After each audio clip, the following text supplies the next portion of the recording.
Well, good evening. As people start to join us, if you'd like to introduce yourself in the chat, uh, I'll introduce myself here in just a few minutes.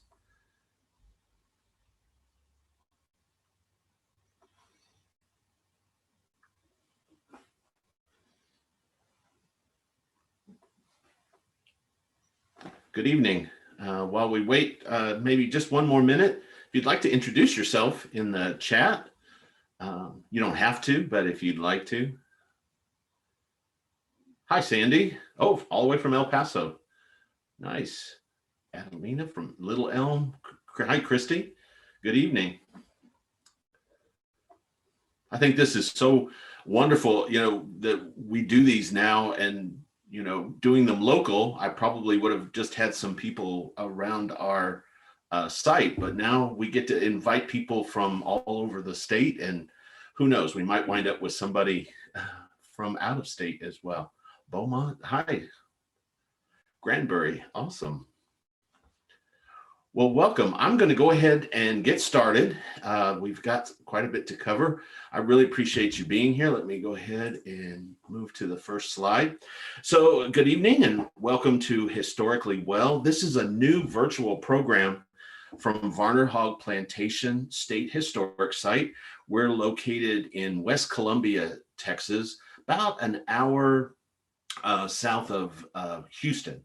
And we're a property of the Texas Historical Commission. My name is Mark Osborne. I'm the lead educator at Hogg Plantation, and I'll be your guide tonight as we explore some research that I've been doing into the real stories of wellness found within our site, and the real stories of all the people, free and enslaved, who lived, worked, and built community over the 130 years of history at our site. Again, please feel free to introduce yourself. This is really great to see. Oh, I see Azel. I used to live up in Fort Worth. I know where Azel and that is. Please post your questions in the chat, and we'll have plenty of time at the end for me to answer any questions. If you have comments, please share those. If this is a topic that you have some background in, please share your insights. And we do have someone from out of state. Hi, Pete from Cleveland, Ohio. So this will be recorded, and it will be available on the Texas Historical Commission website. So we have a lot to cover. So let's go ahead and get started. So for those who may not be familiar with Hogg Plantation, let me do a quick introduction. So this is a site, I said about 130 years of history, and then I'm putting up a slide with 5000 BCE. That's because in our area, the lands were originally occupied and used by Karankawa peoples for thousands of years before the first interactions with Spanish explorers, with French explorers. And so we always include that date up to about 1824. That's the year after Mexican independence from Spain. Mexico begins to bring in Anglo settlers. We are part of the original Stephen F. Austin colony in that area. So 1824, we have begun to call that the Mexican frontier, when settlers were coming in, changing and getting these huge land grants. The Varner family, that's where we get our Varner name, came in 1824 and to claim their league of land, 4,428 acres along the Brazos River, the lower Brazos River. By 1834, we have a family coming out of Kentucky, and this is an era of slavery and early Reconstruction. The family eventually sold, the heirs of the family sold out in 1869. 1869, we come into a period of convict labor and corporate ownership. So companies that were buying up land after the Civil War in Texas, usually to speculate, but also to start buying up right-of-ways for the railroads that were coming to Texas. 1901, we have Governor James S. Hogg, our first Texas-born governor. He bought the plantation in 1901, mainly as a kind of vacation home. I think he wanted to live at the site, but it was really a place for him to bring his children. We label this Varner Place because Governor Hogg kind of renamed. He had a connection to the Varner family, a distant connection, and knew that this had been Varner land, if you will. So for the rest of its time until 1958, it's called Varner Place. And the reason we call it that, because even Governor Hogg's children, probably the most famous of his children is Miss Ima Hogg, his only daughter. Her and her brothers use the site as a vacation place to go hunting, to come down on the holidays, bring family and friends just to enjoy the country. But as the Hogg family was coming and going, there were people who were living on the estate, working for the Hogg family, and created a community around this place called Varner Place. And throughout the years at the other programs that I'll be doing, the Historically Well programs, you'll meet some of the different people who actually lived on the plantation. Then in 1958, Miss Ima donated the estate to the state of Texas, and it has been a state historic site since then. First under the Texas Parks and Wildlife Department, and then about 10 years ago, a little more than that now, it became part of the Texas Historical Commission, and that's still who operates it today. That's a very quick overview. Of course, if you go to our website, there are some really good pages that you can learn more about the history of the site. But the reason that convict labor and corporate ownership is highlighted, that's the era that we're going to discuss tonight. And let's see. So for us to talk about convict labor on the plantation, we have to step back and sort of create a foundation. We need to know what led to this, what was happening. So we start with the 13th Amendment, which was ratified in December of 1865. And it's one of three Reconstruction Amendments is what they're called now. So that includes the 14th Amendment, which granted citizenship to all persons born or naturalized in the United States, including former enslaved peoples. It also guaranteed equal protection of the laws. And then the third amendment in that three is the 15th Amendment, which extended voting rights to former enslaved men. It would, like we know, it would take some while for all women to gain the vote. Key to our discussion tonight is that highlighted exception right there. This was a loophole that the former Confederate states used to create a new system. And so this exception that slavery or involuntary servitude was okay as punishment for crime, that's going to be key to us getting to convict labor on the plantation.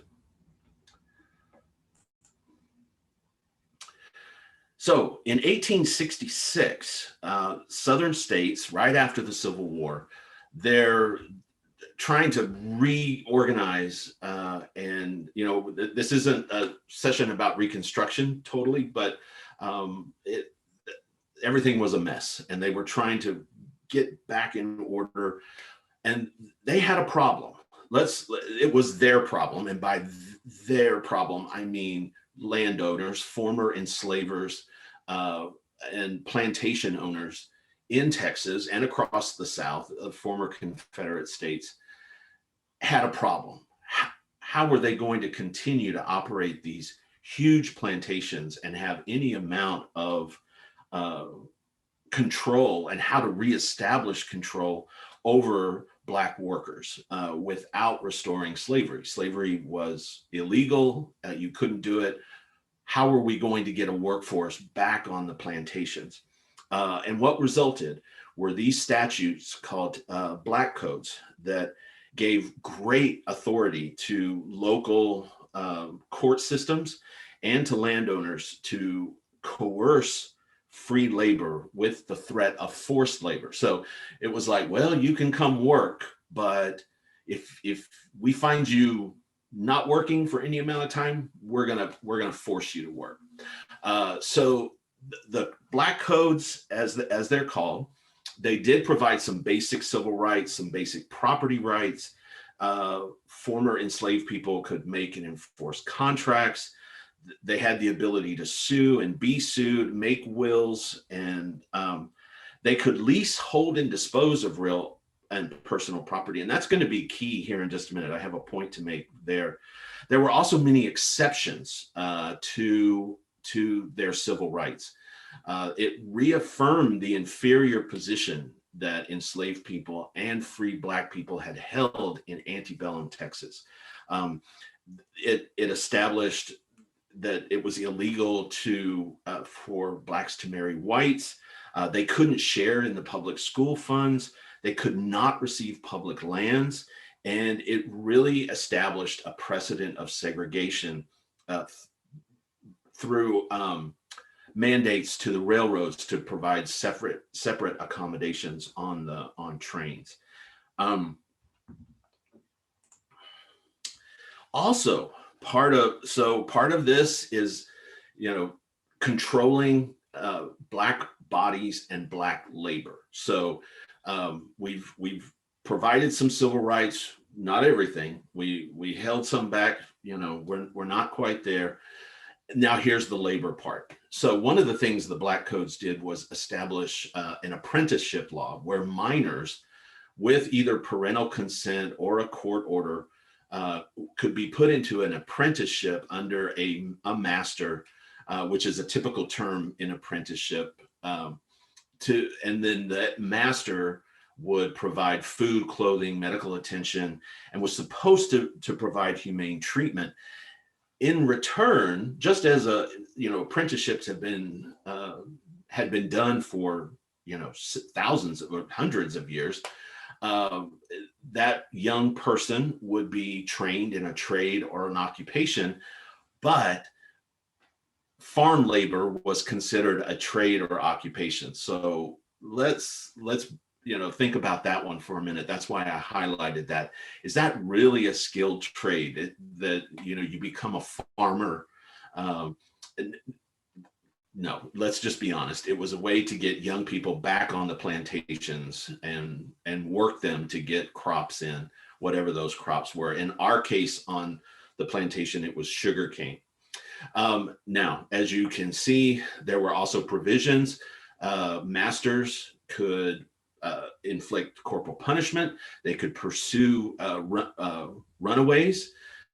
They could fine people for interfering with the apprentice. Does that ring familiar? There are things in there, you can't run away. You're under a contract with that master as an apprentice. If you run away, we're going to go after you. That sounds very familiar. And then the enforcement of the apprenticeships was at the county court level. We're going to see that quite a bit at the county court. It was a very local jurisdiction. So if you didn't want to apprentice or you weren't a minor, you could enter into a labor contract with one of the plantations. If it was more than 1 month, it had to be in writing and filed in the local county court. The worker was given a lien on half of the crop to ensure the payment of wages, except the plantation owner could deduct wages for contract violations, things like disobedience, waste of time, theft, property damage, and absence from home. I couldn't find very much explanation of what exactly that meant. That harkens back to enslavement as well. You could not leave the plantation. You had better have a pass to be out away from your your plantation. Again, enforcement of this was the local justice of the peace and two landowners. Um, I that sounds, again, let me just, I won't make a lot of judgments. That was a lot of local control for a very big uh, law. So we've got apprenticeships, we have contract labor. You can enter into these contracts. Then there were vagrancy and convict labor laws. So one thing I'd like to point out right here before we get into the particulars, two things that we should think about in the year. I mean, this is 1866. What was happening and what had happened.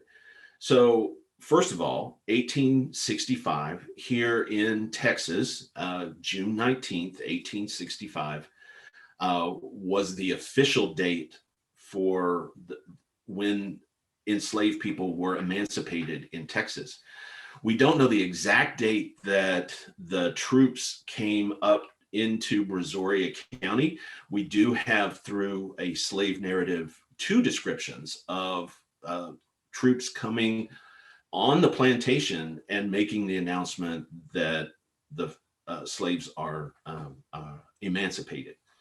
So, but when they were emancipated, what we sometimes lose in the wording is they were explicitly told not to be idle. And so you do have to ask, what were they meant to do? Where were they going to go? Many did stay on the plantations where they had been enslaved. Some plantations told some people, we do have in a slave narrative, very specifically, some people who were told to leave because they were quote unquote troublemakers. Many did stay and tried to work in the fields, but there was a lot of confusion. What were they supposed to do, and where were they going to find work? Then I was reading in an article in the Prologue magazine of the Library of Congress, and I'd like to just read you a quote that the Union victory in the Civil War helped pave the way for the 13th Amendment to formally abolish the practice of slavery in the United States. But following their emancipation, former slaves had no financial resources, no property, no residence, and no education, the keys to their economic independence. So if you don't have any of those things, back then, you were a vagrant, and the courts, under these new laws, could arrest people defined as idle for vagrancy. They could be fined. You know, if you didn't have money, you were put to work to pay out your fine. These were petty crimes: standing too long on a street corner, gathering together, you know, around the corner, or just being known that you haven't made a contract to go to work. You're not working anywhere. So this happened a lot. And minor vagrants could be apprenticed. And then the courts had the power to put inmates to work at any type of labor until the fine was paid. So what did convict labor look like in Texas? So the sources talk about, so after the Civil War, like I said, there was chaos. There was, you know, they were trying to put governments back together. The crime rate was going up. Prisons began to be overcrowded, and there wasn't funding. The state didn't even have funding to take care of inmates. So this scheme, if you will, was thought up in 1867. They tried it out with some railroad companies. They contracted some inmates to help lay the railroad beds. it was a disaster. From what I've been able to glean, what it came down to was a real battle between the profit motive of railroads, and we've learned so much about railroads that they needed their profits. The state needed inmates to be taken care of. They needed a basic level of humane treatment, and sometimes those two they didn't equal. So the state had to go in, and within months they terminated those contracts. Fast forward about 4 years, the state is still not being able to house inmates and take care of them. So the idea comes up again. Let's try this, having a private company take over the prisons. That sounds very familiar, doesn't it? But so the idea was, and then this company in Galveston received a 15-year contract. And within 4 years, so this one lasted about 4 years, there was the governor at the time appointed a commission to investigate abuse on the plantations where inmates had been sent to work. By 1877, so the state terminates that 15-year contract. And then they enter a new contract with a company out of Houston and this is the state, remember, this is the state. And so first a Galveston company and a Houston company are contracted. This was an era that turned out to be a little more profitable in this second round. Until in 1883, and we'll see what happens, the state retakes control and begins purchasing former plantation lands to create state prison farms. Basically continuing the system, but getting all of the proceeds instead of paying a private company. So let's take a look at our era of corporate ownership on the plantation. So in 1869, the heirs so what I failed to mention is the family that was here from 1834 to 1869 was the Patton family. That's a whole presentation unto itself. But by 1869, the heirs, the plantation had been in probate for almost more than a decade by 1869. The heirs, some nieces of the owner, a niece and her husband, bought the plantation and immediately turned it around to a Houston businessman and politician named W.J. Hutchins. He kept it for about 3 years. We don't have a lot of record of what he did on the plantation. We don't have records of him using convict labor. Again, it was probably a lot of speculation on his part, buying and selling. And we don't even have evidence that he lived on the property, with all of his business dealings in Houston. So Hutchins in 1872 sells out to the Brazos Internal Improvement and Navigation Company. That's a mouthful. What they were doing was buying up land along the Brazos River to improve it for transportation and commerce. Eventually the company, it didn't work out, but in their 4 years, we'll look at how they fared using convict labor. In 1876, they sell to the Texas Land Company, again, another speculative company.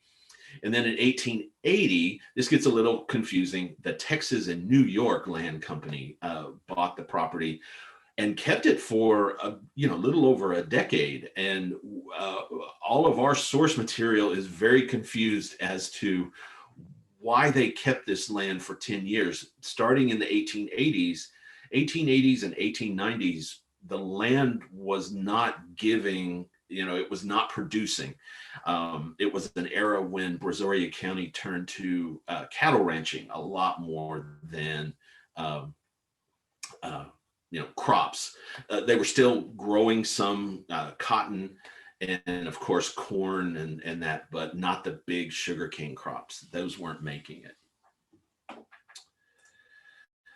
So what we have in our records and in a source that I'll tell you about at the end of the presentation are inspection reports. So these are state inspection reports, and that we specifically have some information about the conditions on the plantation and how convicts were being treated and cared for, and ultimately their wellness, if you can imagine using that word during this time. So October 1847, they have 48 convicts on the plantation, still making bricks. So that was an interesting find, because all of our structures, the main house at the plantation, we have brick walls. The sugar mill was brick. We know there were originally about 18 slave quarters by description, written description. Those were brick slave cabins. Those are all gone now. We only have remnants left of those, but all of those bricks were handmade by enslaved people. So that to find that they were still making bricks, and of course tending crops like the sugarcane, and living in the former slave quarters. So I think this is a real point to make. So less than a decade before, you have been freed, but now you have the real chance of being arrested on, not that there weren't real crimes being committed, but you could also be, charged with some very petty crimes and sent right back to the plantation that you had been freed from. That has to mess, in a modern term, mess with your mind. In 1874, though, they found the convicts healthy and strong. And I highlight this phrase, and I quote, "mostly altogether Negroes." That says there were others, whether there were white convicts, whether there were Hispanic or Latino, maybe Mexican convicts. We don't know. But to make that statement says there were other people, which was very interesting to find. They were well fed, barefooted, and nearly naked. Unfortunately, their clothing was not being kept up, but the inspector remedied the problem. We're going to see later where their clothes come from. And overall, he was pleased with the situation at the former plantation. So again, in 1875, Governor Richard Koch appoints a commission to look into and investigate reports of abuse on these convict labor farms, if you will. So their findings for the Patton Plantation. So remember, this is that period. We're still going to call it the Patton Plantation up until Governor Hogg purchases it. There were 40 convicts working on the plantation, involved in regular, farm work. And then, but there was at least one instance of cruelty where an inmate received 604 lashes by actual count, quoting, "on his naked back." The inspectors looked at his back and it was scarified, quote, "in a most shocking manner." So they were being punished severely. And I won't go, we have to go by the record. I won't go into conjecture, but think about the frame of mind of everybody at that time. And I'll leave you sort of to draw your own conclusions. The next year, in July of 1876, things were getting a little better, if you will. So the Texas Land Company had purchased, the Texas Land Company had purchased the plantation. And so the inspectors said the convicts, they reported that the convicts they had enough food. The punishments were still severe. Clothing was ample, but by this time the state is providing the clothing. So it sounded like, after enough, poor naked convicts were being reported, the state said, well, we have to at least provide them with some clothing, and then it was washed. And then this is a very interesting thing in the reports. They talk about a prison building, and it being brick. There was a brick prison building. It was very dirty, and the inspector ordered it to be cleaned and whitewashed. And there's two things that could be happening. If you look in November of 1876, there was a temporary prison house mentioned in the inspection report. So Waldeck Plantation was a nearby plantation to the Patton Plantation, and the report says some of the inmates from Patton Plantation were sent up to help with the harvest at Waldeck. And so there's a little confusion. Was that a temporary brick prison house, or could possibly they had begun to use the sugar mill as a prison building? So we're confused about what that is. What exactly the prison building, a brick prison building, because to this day we don't have anything on our records that said there was something big enough to house, up to 40 inmates in a prison building. So that one needs some more. So I'm working from a secondary source on the investigations. It would take some going and finding those original inspection reports to maybe get a little more detail. So overall, though, the convicts seem to be taken care of. They're, it's still not a great situation. They're being fed, being clothed. Things are being cleaned up for them. Then in 1877, things seem to be even better. The prison house, again, is whitewashed. It was in good condition, plenty of food and clothing. According to the inspector, sickness was almost non-existent.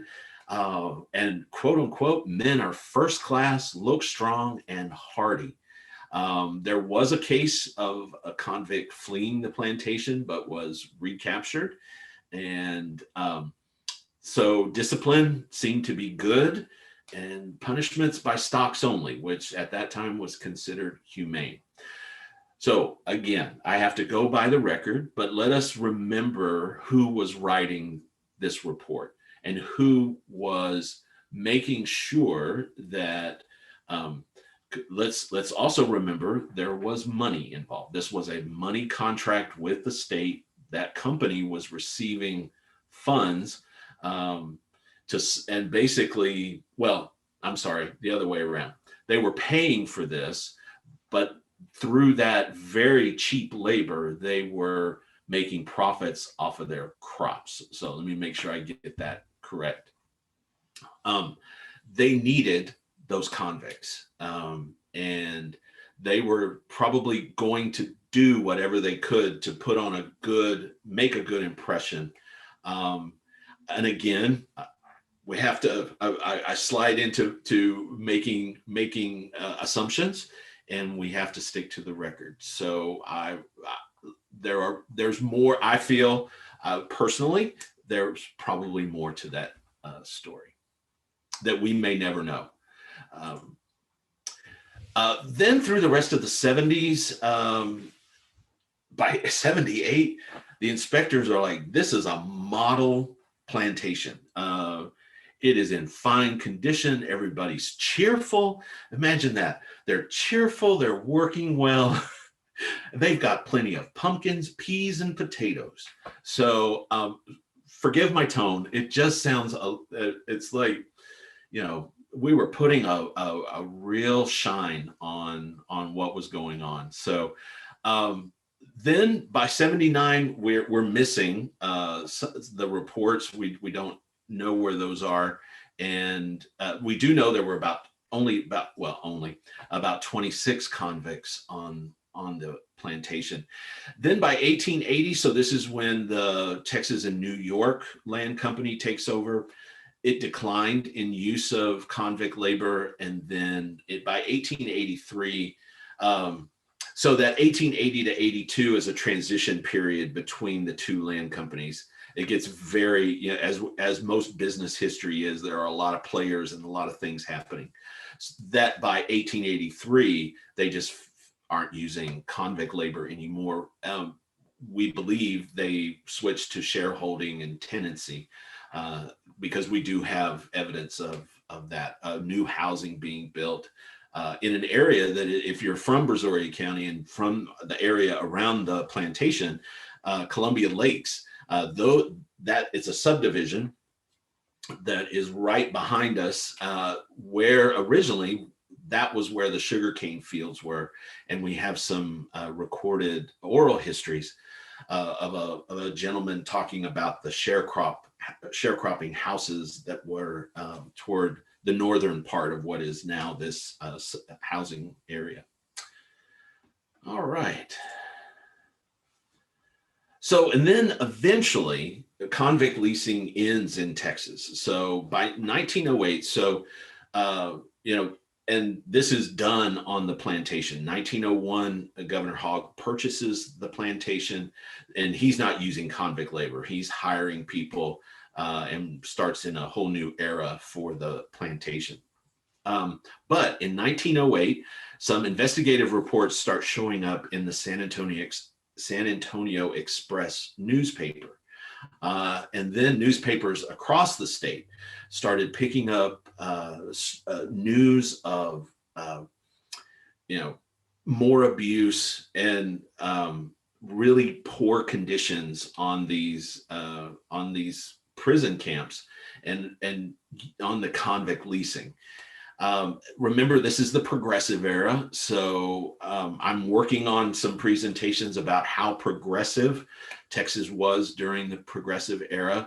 But one thing that was happening is civic and religious groups were very active in making reform. And so it came a little late to Texas, but by 1908, these groups were getting involved, so much so that by 1910, Governor Thomas Campbell calls a special session of the legislature. So if you're not from Texas, the legislature meets every 2 years. They're usually done May, June at the latest. Then the governor can call them back. So this was probably, it just said summer of 1910. This was probably, it could have been like late July or early August. It was hot, and they were being called back to Austin to do a major overhaul of the prison system. And what came out of that is all inmates had to be back under state control by January 1st of 1914. They actually got ahead of schedule, and by 1912, all the convict leases had been terminated. And inmates were all back under the control of the state. Then the state began to, and I want to point this out. So we are in Brazoria County, our site, and by 1880, over half of all convict labor being leased in the state was in our county, Brazoria County, and then to our north is Fort Bend County, two major agricultural counties, and accounted for half of all convict labor being used. That's a lot. And then, as I was saying, the state began to buy up these plantations. 3 that are in Brazoria County is the Ramsey Prison Farm. It's if you're not from this area, it's in a little place called Rocheron.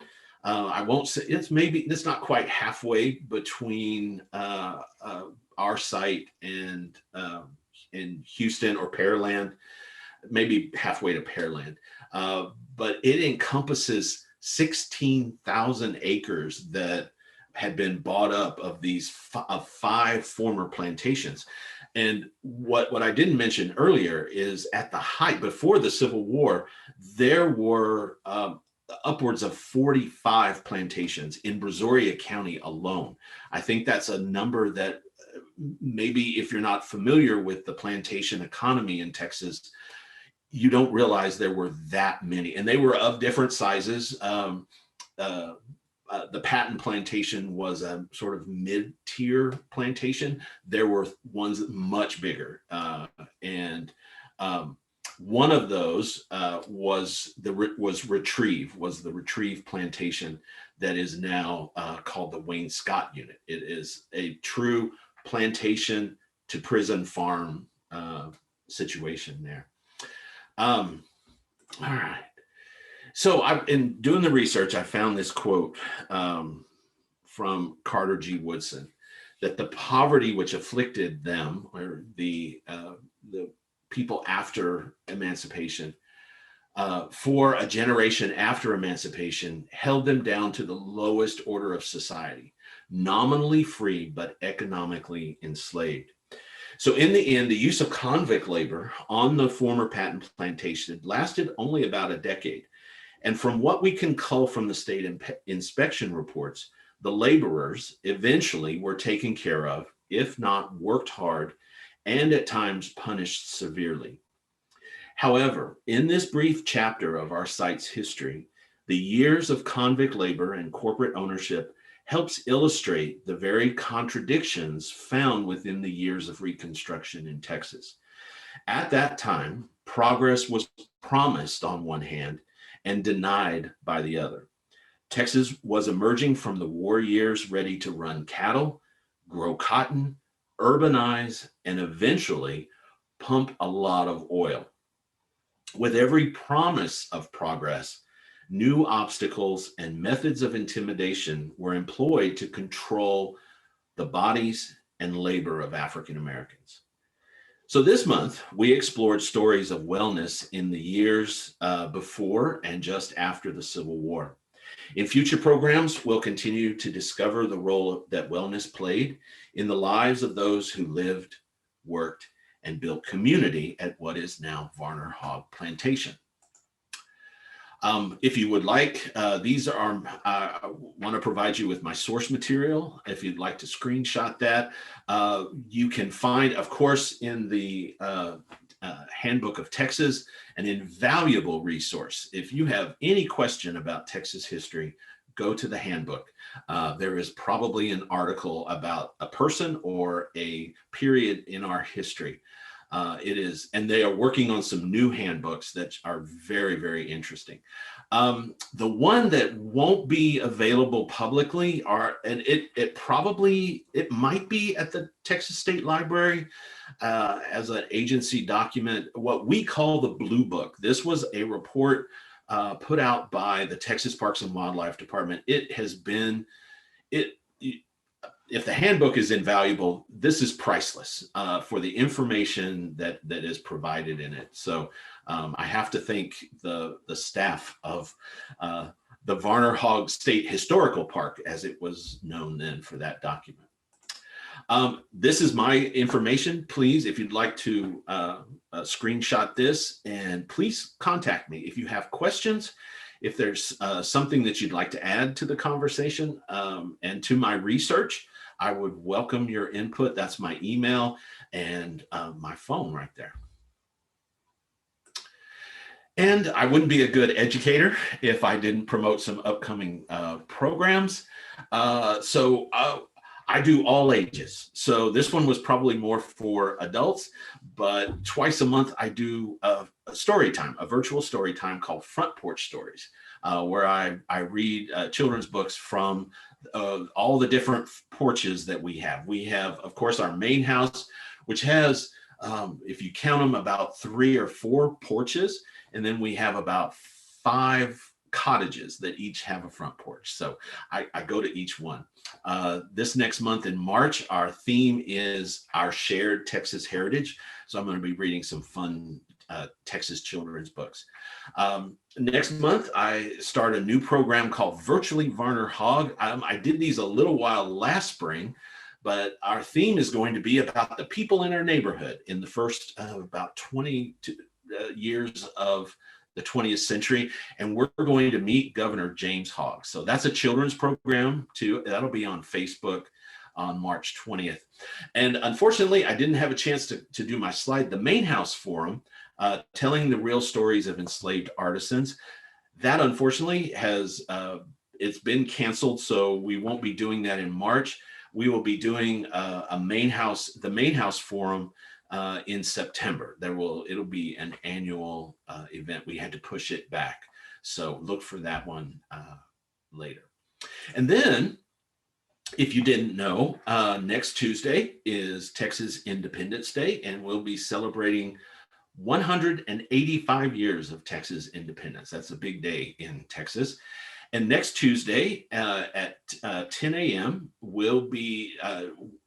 I'll be participating in a webinar with some of my colleagues from other sites. And we're having a friendly debate about where exactly the birthplace of Texas is.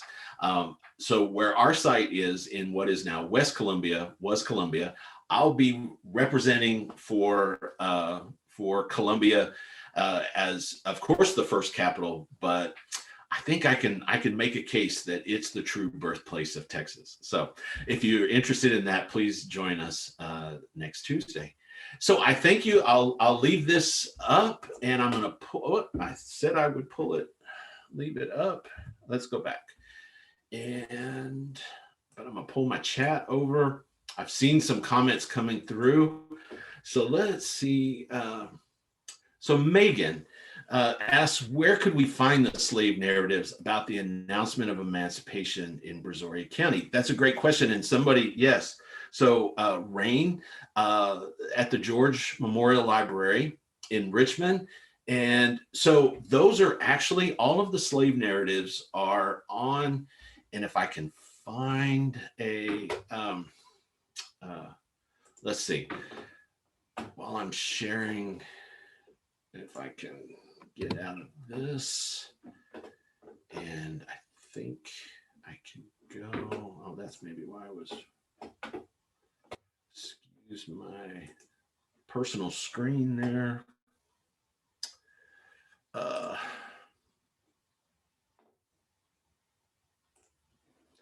So you can go to the Library of Congress. I think, are you still seeing yeah, you're still seeing my screen. Might take a minute to load. So this is, if you can see the URL up there. So the Library of Congress, this was a federal writers project during the Works Progress Administration. So they have them organized by state. The two that we have are two former enslaved people that were living here in Houston. Her name was Sarah Ford, and the other was a gentleman named Anthony Christopher. And these are amazing, oral histories to read. So let's see. Is the TA involved in controversy in Fort Bend County? Local students. So Jerry, that's a great question. I think the involvement, so the Texas Historical Commission is the state preservation officer for the state. So they're going to oversee any archaeological digs, give the permits to do any digging. So they were involved at that level. I don't know the full involvement of the THC. I can probably find some information and get that out onto our social media, but I would start by feeling confident in saying that they would have been the agency to have stopped any digging. So even anywhere where there is the possibility, so if you're from Houston and you know the Grand Parkway and it being built, there was a point where construction had to stop, and because they also found Native American remains. So that had to be taken care of as well. So I'll see if I can find some information and post it on our Facebook page. Thanks for that. Ron Tyler. Yeah. So Penny, that's a great suggestion. Several authors have compiled books. There is a book. I think, in fact, we have it in our store at the site that is just the Texas narratives. So yeah, they've been compiled in different publications. Thank you, Nancy.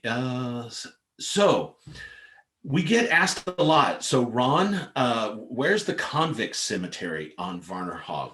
That is a great question. We don't know. And that is something sometimes historians have to say. We don't know.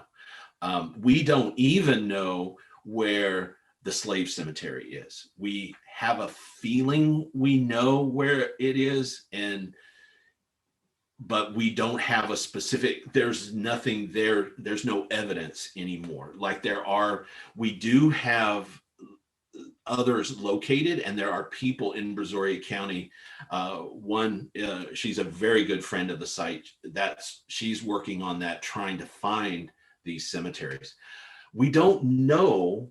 That's a great question, and some more research I need to do. What happened to the convicts if they died on the plantation? Were they, taken back to the local prison? Were they buried on the site? We don't know that, and that's going to take maybe work even beyond my time at the site. That's a great question, though. Thank you. Yeah, thank you, Marilyn. Let's see, Samuel, will the recording be posted online? Yes. So in the next couple of days, I get the link for it. And the one from earlier this month that I did about the enslaved people and the health and wellness, I have that one. We're trying to find where on the website it's going to get posted. It's in Zoom, but we have to get it loaded out. So Sam, hi Sam, I didn't even see your name at first. I'm glad you joined us. Thank you. Let's see, are there any narratives from people who were arrested and sent back to plantations? Must have seemed a hard pill to swallow. I think you're absolutely right. And yes, I think if you could search the narratives, there are probably some. So this was the late 1930s that these narratives were being collected. So many of the people being interviewed,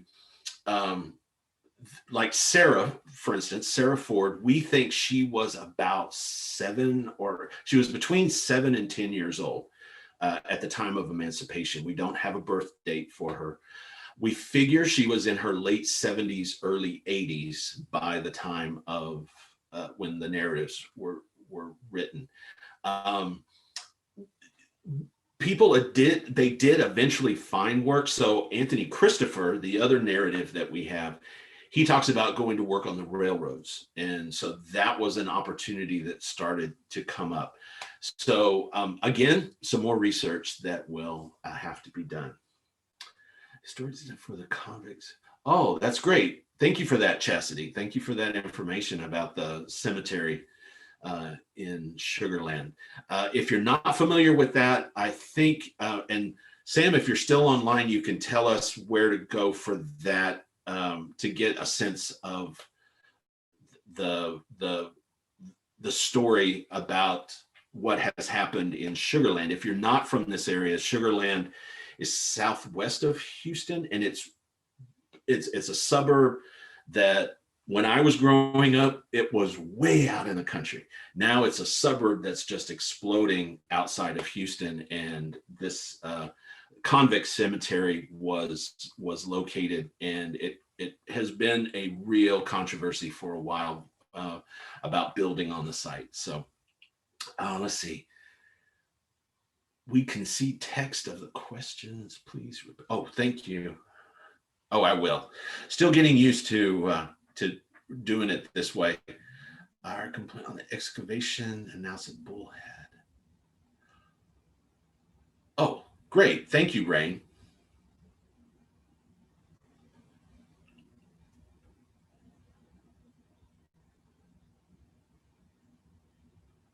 That's a good point, Gloria. I'm sorry. I'm reading it silently.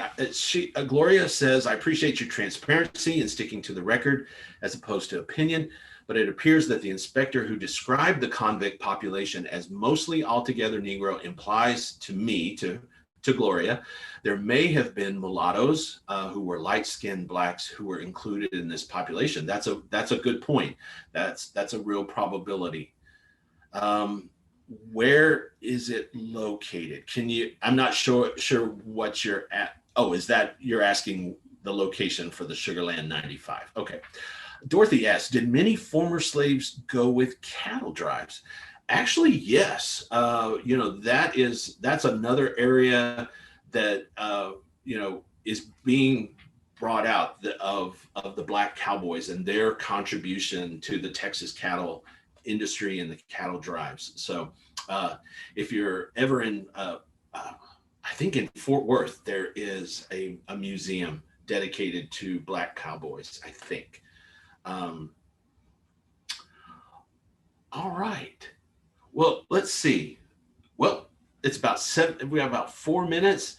I really appreciate your questions. I really appreciate everybody participating. This is, like I said at the beginning, if this had been just a local program, I would have been happy to have maybe 5, 10 people, if that many on a Wednesday night, because we know what Wednesday night is for a lot of people. But thank you to have 46 people from all over the state learn about this and this particular chapter in the history of Varner Hogg Plantation. Thank you, Gloria. Cowboys of Color Museum in Fort Worth. Yeah, if you want everyone to learn about cowboys, go to Fort Worth. So thank you again for being here with me online, and look for our next program. The next program will be March 24th, and I don't have the topic off the top of my head. I should have already had that, but thank you so much. Let's see. Did I have other questions? Let's see. I'm gonna finish out your questions if you want to hang in there with me. So, Rain, was this the same patent? Dewey, Patton, and Ward. See, I left them out because I didn't want to confuse anybody. So, actually, not. That is not our patents. So, thank you for that question. Rain also asked, where were the monthly inspection reports obtained? I would imagine the Texas State Library and Archives has that, as since they are state reports, and so that's where I'm working from. That blue book that I told you about, the report of the Texas Parks and Wildlife Department. I'm working from their report, so. Again, I'm working from a secondary source of them using that source material. Again, I will look for that and try to post something on our Facebook page. A handbook in the portal. Do you have any other places to research convict labor in other counties? I would probably, again, I'm going to say the Texas State Library. See if they can, because again, they're in Austin, of course. That's where I would start with. That is probably with the Texas State Library and Archives in Austin to find more information. I'm sorry, Christy asked if there was other suggestions besides the Handbook of Texas and the Library of Congress portal to learn more about convict labor. Dickie, can you share this presentation? Oh, sure. If you send me an email, I'd be happy to share it with you. What was the largest plantation in Texas? Dickie also asked, or a couple of them that use this type of labor. So in Brazoria County, and if I have anybody on from Brazoria County, help me out. I'm still, if you've not figured it out, I'm a Houston boy, and so I'm still learning Brazoria County. So if you're familiar with the area down there, so Lake Jackson, so the Jackson Plantation I'm learning was probably one of the largest in the region, in Brazoria County. And in doing this research, I learned that Jackson also bought property that is now part of the prison farms. So he was probably one of the largest plantation owners. I have some other information about that. If you, when you email me, I can send you some more information about that. I'm gonna switch back over to the comments. And Sheila, well, thank you so much. You teach 7th grade and you start Reconstruction next week. How timely. Well, I'm glad this is going to be helpful for you. Good. Let's see. And let's see, can I reshare my email with you? I think I can. Let me see if I can get back here. Let's see. Are y'all, let me pull this. That should be my email. Yeah. Are you seeing my chat boxes and everything? I'm not sure what you're seeing. Oh, Sheila, that's a great question. Were the plantation owners also the political leaders who continued this legal servitude? That's a great insight. Basically, yes. So I can speak about Brazoria County. This was a plantation economy. So if they weren't the political leaders, they were very heavily involved in politics. They knew how to work the system to benefit the economy that they had built prior to the Civil War. So that's a great question. Yeah.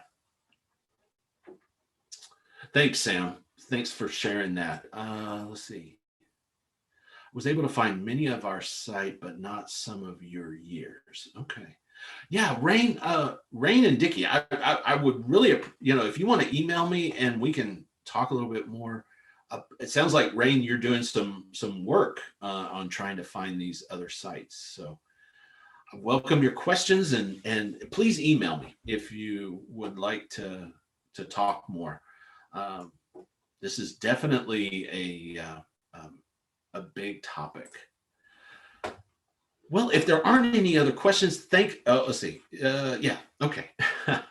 So thank you so much. I really appreciate it again. Have a wonderful evening. We don't have to worry about staying warm anymore. It's warming up, thankfully.